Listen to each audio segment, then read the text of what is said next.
وعن عائشة رضي الله تعالى عنها قالت قال رسول الله صلى الله عليه وسلم أحب الأعمال إلى الله أدومها وإن قل رواہ مسلم۔ یہ مسلم کی حدیث ہے۔ اس حدیث کو بیان کرنے والے صحابیہ اما عائشہ صدیقہ رضی اللہ تعالیٰ عنہ ہیں۔ جیسا کہ ہم سبھی جانتے ہیں اما عائشہ صدیقہ رضی اللہ تعالیٰ عنہ اللہ کے رسول صلی اللہ علیہ وسلم کی چہیتی بیوی ہیں، اور یہ ازواج مطہرات جو اللہ کے رسول صلی اللہ علیہ وسلم کی بیویاں تھیں، یقیناً ان کا درجہ سارے کے سارے دنیا کے خواتین کے مقابلے میں سب سے اعلیٰ و ارفع ہے۔ لیکن پھر بھی یہ بشر ہیں، یہ انسان ہیں، ان سے بھی خطائیں ہو سکتی ہیں، ان سے بھی غلطیاں ہو سکتی ہیں۔ ایک مرتبہ اما عائشہ صدیقہ رضی اللہ تعالی عنہا کے پاس پیارے نبی صلی اللہ علیہ وسلم کی باری تھی۔ مطلب آپ ایک دن یہاں رہتے تھے، دوسرے دن وہاں رہتے تھے، پھر وہاں رہتے تھے، وہاں رہتے تھے۔ ایک دن اما عائشہ صدیقہ رضی اللہ تعالیٰ عنہ کے پاس اللہ کے رسول کی باری تھی۔ شام کا ٹائم ہے اور دھیرے دھیرے کھانے کا ٹائم قریب آتے جا رہا ہے۔ اللہ کے رسول صلی اللہ علیہ وسلم کی جو دوسری اور ایک بیوی تھی ام سلمہ رضی اللہ تعالیٰ عنہا، ان کے پاس کچھ اچھا پکوان بنا، اور ظاہر بات ہے ازواج مطہرات کے پاس اگر کوئی اچھا کھانا پکتا ہے تو وہ کئی مہینوں کے بعد بھی پکا ہوگا، کافی ڈسٹینس کے بعد، کافی گیپ کے بعد ہی اچھا کھانا پک سکتا ہے۔ تب ام سلمہ رضی اللہ تعالیٰ نے دیکھا کہ ایک زمانے سے میرے پاس اچھا کھانا نہیں بناتا، لیکن آج اچھا کھانا بنا ہے، لیکن اللہ کے رسول صلی اللہ علیہ وسلم میرے پاس نہیں ہیں۔ تو آپ نے سوچا اللہ کے رسول صلی اللہ علیہ وسلم فلاں کے گھر میں ہیں، تو اب میں اکیلی کھاؤں گی، اچھا کھانا کھاؤں گی اور نبی نہیں کھائیں گے تو کیسے ہو سکتا ہے؟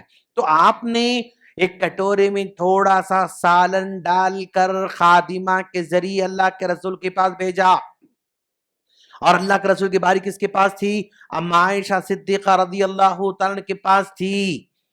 جیسے ہی وہ خادمہ کٹورے میں سالن لے کر اندر آ رہی ہے کمرے میں، اور کہا ام سلمہ نے یہ سالن آپ کو تحفے میں دیا ہے، اتنا سننا تھا اما عائشہ رضی اللہ تعالیٰ عنہ غضبناک ہو گئی، غصے میں آ گئی، اور وہ کٹورے کو ایک ہاتھ سے مارا تو کٹورا دور جا کر گرا اور کٹورا ٹوٹ گیا۔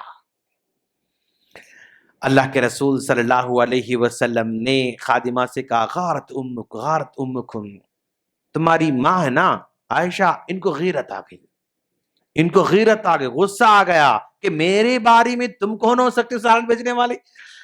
جب نبی میرے پاس ہیں تو بھی تم کون ہو سکتے میرے پاس سالن بھیجانے والی؟ تو اس طرح ایک سوتن دوسرے سوتن کو اللہ کے رسول کے زمانے برداشت نہیں کر سکتے تھے، تو آج کے زمانے برداشت کرنے کا سوال نہیں پیدا ہوتا۔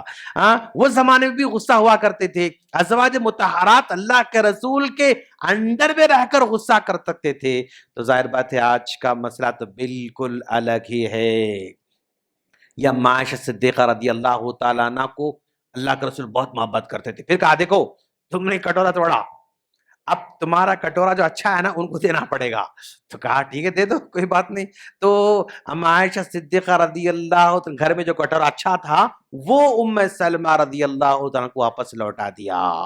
اتنا چاہتی اللہ کے رسول صلی اللہ علیہ وسلم سے، اور اللہ کے رسول صلی اللہ علیہ وسلم سے آپ سے محبت تھی۔ ایک مرتبہ ایسے ہوا کہ ازواج مطہرات غربت میں گزار رہے ہیں، پھر اللہ کے رسول صلی اللہ علیہ وسلم کے پاس فلاں غزوے سے مال غنیمت آ رہا ہے، فلاں غزوے سے مال غنیمت آ رہا ہے، فلاں جو ہے نوکر آ رہے ہیں، فلاں غلام آ رہے ہیں، سب آ رہے ہیں۔ اللہ کے رسول پھر ان کو تقسیم، ان کو تقسیم، یہ غلام تم لو، یہ غلام تم لو، یہ غلام تم لو، یہ سب کچھ ازواج مطہرات دیکھ رہے ہیں۔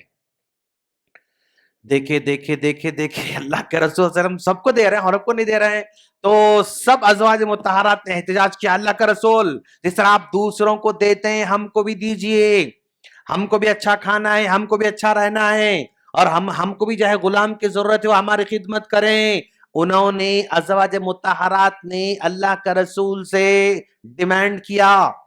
جب انہوں نے ڈیمانڈ کیا تو اللہ کے رسول صلی اللہ علیہ وسلم نے فرمایا اگر تم دنیا داری چاہتی ہو، مال چاہتی ہو، غلام چاہتی ہو، دولت چاہتی ہو تو پھر میرے پاس تم نہیں رہ سکتی.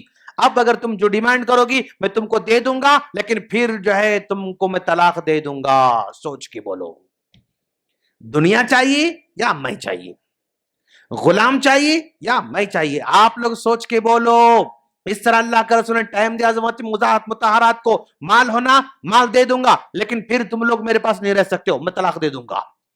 میرے پاس رہنا ہے تو سادگی کے ساتھ جو میرے پاس ہے بس اسی کی تم کو رہنا ہے. اس طرح اللہ کا رسول نے دھمکی دے دی ازواج مطہرات کو. دھمکی دینے کے بعد پھر اللہ کے رسول صلی اللہ علیہ وسلم شام میں ام عائشہ کے پاس آتے ہیں. آ کر کے دیکھو میں تو دھمکی دیا ہوں، تم فیصلہ جلد بازی میں نہیں کرنا. اگر تم فیصلہ کرے بھی تو نا پہلے امی ابو سے مشورہ کر کے فیصلہ کرنا.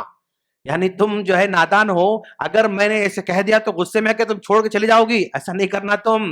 ہاں تم جلد بازی میں فیصلہ نہیں کرنا، اگر فیصلہ کرنا ہو تو پہلے امی ابو سے مشورہ کر کے فیصلہ کرنا. تو اللہ کے رسول سے محبت میں ان کو سمجھا رہے ہیں کہ چلی نہ جائے پھر. ہاں دیکھو سوچ کے فیصلہ کرو. دوسروں کا سے نہیں سمجھا رہے ہیں، سب بڑے بڑے ہیں ان لوگ، ابھی چھوٹی تھی، کہیں نادانی میں چھوڑ کے چلے نہ جائیں. آپ الگ سے ان کو سمجھا رہے ہیں تاکہ فیصلہ کرنے میں جلد بازی میں کرے.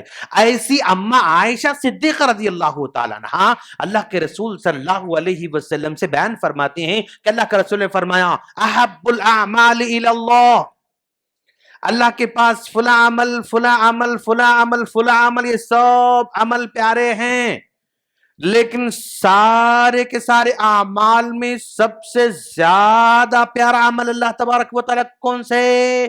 ادومها وان قل، وہ عمل جو لگاتار کیا جانے والا ہو، وہ عمل اللہ کو پسند ہے اگرچہ کہ چھوٹا ہی کیوں نہ ہو. بڑا عمل کرے اس کے بعد ختم، ایک بار کر کے پلٹ کے دیکھے نہیں، یہ اللہ تعالیٰ کو زیادہ پسند نہیں ہے. تھوڑا کرو لیکن یعنی اس کے اندر مداومت، کنٹینیوٹی اس میں آنا چاہیے، ہمیشہ کرتے رہنا چاہیے. یہ اللہ کے رسول نے بیان فرمایا.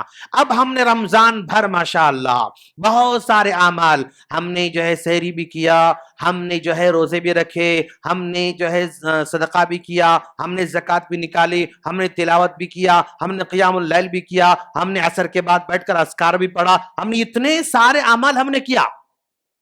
ہم نے غریبوں کی مدد کی، صدقہ، سب ہم نے عمل کیا. ہاں اس میں سے ہر عمل ہمیشہ کر سکتے کیا؟ پاسبل نہیں ہے. جتنے عمل ہم نے کیا ہے رمضان میں سارے کے سارے عمل ہمیشہ کر سکتے کیا؟ ایسا پاسبل نہیں ہے. لیکن اس میں سے جو چھوٹا چھوٹا ہے، جو آسانی سے ہو سکتا ہے، اس پر ہمیشہ ہم عمل کر سکتے ہیں. جیسے تلاوت کا مسئلہ تھا، رمضان میں عصر کے بعد پڑھ رہے ہیں، مغربات پڑھ رہے ہیں، پھر جو ہے فجر کے بعد پڑھ رہے ہیں. یہ 2-4 ٹائم پڑھتے تھے، چلو ٹھیک ہے 2-4 ٹائم نہیں پڑھ سکتے، ایک ٹائم ہم فکس کر لے سکتے ہیں جس میں ارجنٹ ہمارا کام نہ ہو. ایسا ٹائم جس میں ارجنٹ ہمیں کہیں جانا نہ ہو، بھاگنا نہ ہو، ایسا کوئی ٹائم ہے فجر کے بعد. کہاں جاتے ہیں ہم لوگ؟ اتنا خطرناک، جلدی نکل جائے گا سے، جانا تو نہیں رہتا ہے، جاب بھی نہیں رہتا، کہیں وہ بھی کاروبار بھی نہیں رہتا، ٹائم ملتا ہے، بیچ میں گیپ ملتا ہے، تو ٹھیک ہے ہم ہر دن انشاءاللہ 5 منٹ 10 منٹ تلاوت کریں گے انشاءاللہ. تو جو تلاوت رمضان میں ہوتی تھی وہ ہم کنٹینیو کرتے جا رہے ہیں. جو صدقہ ہم کرتے تھے ٹھیک ہے، اب انشاءاللہ جب بھی جمعہ کے موقع پر اگر کوئی اعلان ہوا تو میں انشاءاللہ 10 روپے ڈالوں گا. میں جب بھی مسجد کو آؤں گا تو وہ ڈبہ گزرے میرے سامنے 10 روپے ڈالوں گا، 20 روپے ڈالوں گا. جب بھی کوئی اعلان ہوتا ہے طاقت میری 20 روپے کی ہے 20 روپے خرچ کروں گا، 50 کی ہے 50 خرچ کروں گا. پہلے ہی سے ٹارگٹ بنائے تو کرنا آسان ہے، پہلے ہی سے فکس کرنا. ہاں بھائی جب مطلب مسجد کا کوئی اعلان ہوا، مدرسے کا اعلان ہوا، میں 20 روپیز دوں گا، کوئی بڑا بھاری بوجھ نہیں ہے. لیکن جب یہ دینا شروع کرتا نا تو اس کو نیک عمل کرنے میں مزہ آنا شروع ہو جاتا ہے. جب بھی کوئی عمل بار بار کرتے جاتا نا اس کو مزہ آنا شروع کرتا ہے. جس دن اچھے کام کرنے میں مزہ آ گیا سمجھو اس دن سے ہمارا عمل قبول ہونا شروع ہوا. عمل کرنے میں مزہ نہیں آ رہا ہے، عمل کرنے میں بیزار آ رہا ہے، کوئی چیز بھاری لگ رہی ہے تو سمجھو وہ اللہ تعالیٰ کے پاس قبولیت کا درجہ حاصل نہیں کر پا رہا ہے. ایک عمل کرتے پھر دوسرا عمل کرنے کی خواہش پیدا ہو رہی تو سمجھو یہ عمل قبول ہوا. یہ عمل قبول ہونے سے دوسرے عمل کو کرنے کی خواہش پیدا ہوتی. اگر یہ عمل قبول نہیں ہوا تو پھر دوسرے عمل کرنے کی خواہش نہیں پیدا ہوتی. بس خلاص جوڑ جان دے رہے بھائی خلاص. تو جو ہم کرتے تھے رمضان میں کریں گے انشاءاللہ. ٹھیک ہے ابھی ہر دن روزہ رکھ سکتے اوکے, مہینے میں 3 رکھ سکتے انشاءاللہ, 13, 14, 15 کو کوئی بڑا مشکل نہیں. 13, 14, 15 پورے مشکل ہے ٹھیک ہے. 15 کا 1 رکھو کوئی بات نہیں, 14 کا 1 رکھو بس کوئی بات نہیں, 13 کا 1 رکھو کوئی بات نہیں. لیکن یہ 1 رکھو گے, ایک رکھو گے نا, پھر اس کے بعد دوسرا بھی رکھنے کی خواہش پیدا ہو جائے گی. پھر 2 جب رکھیں گے پھر تیسری خواہش پیدا ہو جائے گی. یعنی عمل اگر ہم عمل میں لذت محسوس ہو تو سمجھو دین بہت ہی آسان ہوتا جائے گا, عمل کرنا آسان ہوتا جائے گا. لذت پیدا کرنے کے لیے تھوڑا تھوڑا تھوڑا کرتے رہنا ہے. حدیث میں احب الاعمال الی اللہ, اللہ کو پیارا عمل ادومھا, وہ عمل جو کنٹینیوٹی سے کیا جائے, وہ ان قل اگرچہ کہ چھوٹا ہے کیوں نہ ہو. اللہ سے دعا ہے اللہ ہم تمام کو جو کچھ ہم نے رمضان کے مہینے میں اعمال کر رکھے ہیں ان کو عام دنوں میں بھی کرنے کی توفیق عطا فرمائیں, اور تھوڑے تھوڑے تھوڑے عمل کو جاری رکھنے کی توفیق عطا فرمائیں. جو ہم نے روزے رکھے ہیں ان کو قبول فرمائیں, جو ہم نے صدقہ کر رکھا ہے اس کو قبول فرمائیں, جو ہم نے تلاوت کی ہے اس کو قبول فرمائیں, جو ہم نے جو بھی اچھا کام کیا ہے اللہ ہمارے اعمال قبول فرمائیں. آمین. السلام علیکم ورحمۃ اللہ وبرکاتہ.